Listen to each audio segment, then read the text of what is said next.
সুপ্রিয় দর্শক, আসসালামু আলাইকুম। জান্নাত কুকিং চ্যানেলে সবাইকে স্বাগতম। দর্শক, আমি আপনাদের জন্য নিয়ে হাজির হয়েছি আলু আর নুডলস দিয়ে পাকোড়া রেসিপি। এটি খেতে যেমন দুর্দান্ত, সময়ও লাগে খুবই কম। তো রেসিপিটি যদি তৈরি করতে হয় তাহলে রেসিপিটি সম্পূর্ণ দেখুন। তাহলে পাকোড়া বানাতে রান্নাঘরে চলে যাই। নিয়েছি 2 পিস সিদ্ধ আলু। আলুগুলি চটকে নিচ্ছি। আলুগুলি এরকমভাবে ম্যাশ করে নিতে হবে যাতে কোনো দানা না থাকে। খুব মিহিভাবে ম্যাশ করে নিতে হবে। নিয়েছি হাফ কাপ পেঁয়াজ কুচি,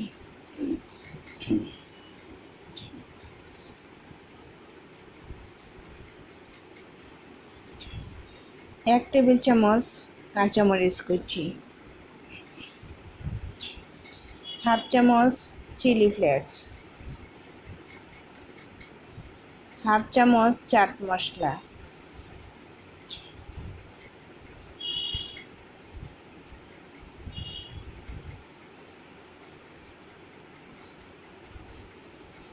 হাফ চামচ লবণ,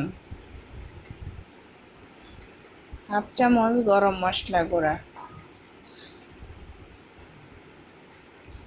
বাইন্ডিংয়ের জন্য হাফ কাপ চালের গুঁড়া নিয়েছি। চালের গুঁড়াটা দিলে পাকোড়াগুলো মুচমুচে হয়, বাইন্ডিংটাও খুব সুন্দর হয়। সবগুলো উপকরণ ভালো করে মিশিয়ে নিচ্ছি।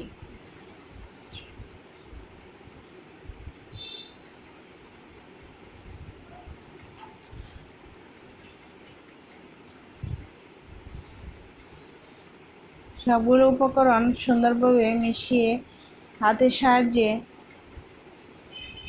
মথে নেব, যাতে সবগুলো উপকরণ ঠিকঠাকভাবে মেশানো হয়। হাতে মথে নিলে আলু আর চালের গুঁড়া খুবভাবে মিশে পাকোড়াগুলো খুব সুন্দর হয়।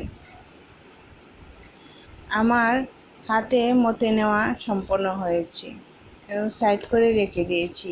নিয়েছি 1 প্যাকেট নুডলসগুলো হাতের সাহায্যে গুঁড়া করে নিচ্ছি। এরকমভাবে ভেঙে নিতে হবে ছোট ছোট করে। চাইলে বেলুনি দিয়েও ভেঙে নিতে পারেন। ব্যাটারের জন্য নিয়েছি নুডলসের মশলাটা দিয়ে দিয়েছি।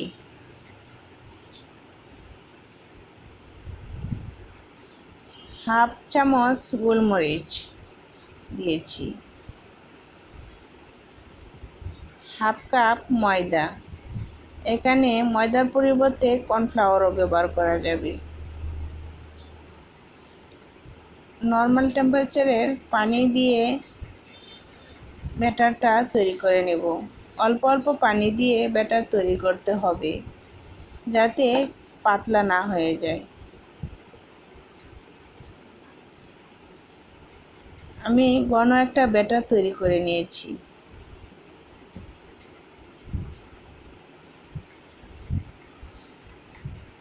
ব্যাটারটা এরকম ঘনত্ব হতে হবে।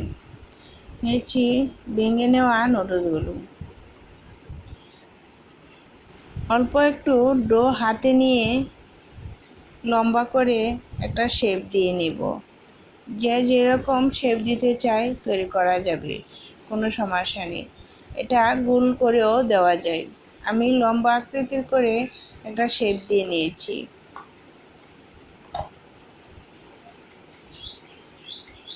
ডোটা ব্যাটারের মধ্যে ডুবিয়ে নিয়েছি কাঁটা চামচের সাহায্যে, যাতে এক্সট্রা ব্যাটারটা পড়ে যায়। এখন নুডলসের মধ্যে আলতোভাবে গুঁড়িয়ে নিচ্ছি যাতে চতুর্দিকেই নুডলসগুলো সুন্দরভাবে লেগে যায়। কত সুন্দরভাবে লেগে গিয়েছে। হাতের সাহায্যে আস্তে আস্তে চাপ দিতে হবে। এরকমভাবে সবগুলো পাকোড়া বানিয়ে নেব।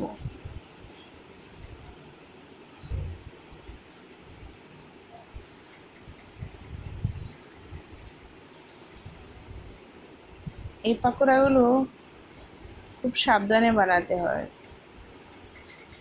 না হলে ঠিকঠাকভাবে হবে না।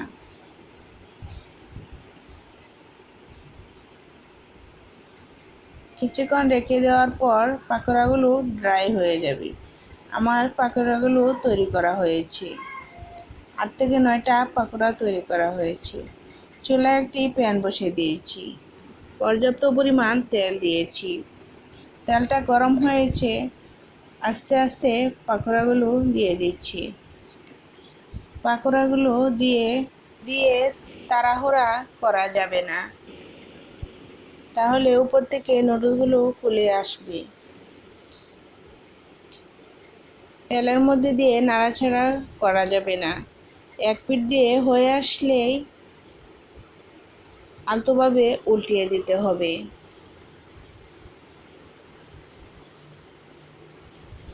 পাকোড়াগুলো ভাজতে খুব বেশি সময়ের প্রয়োজন পড়ে না, 7 থেকে 8 মিনিট হলেই পাকোড়াগুলো মুচমুচে হয়ে যাবে।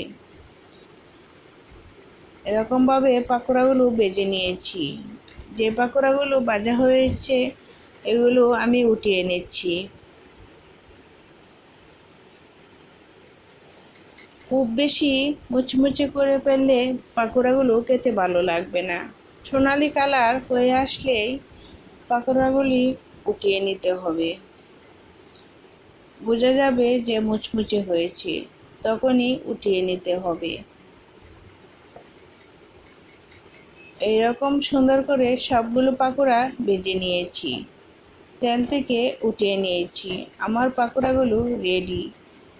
আমার রেসিপিটা যদি ভালো লাগে তাহলে প্লিজ সাবস্ক্রাইব করে নিন আমার পরবর্তী ভিডিও নোটিফিকেশন পাওয়ার জন্য, এরকম সুন্দর সুন্দর ভিডিও পেতে।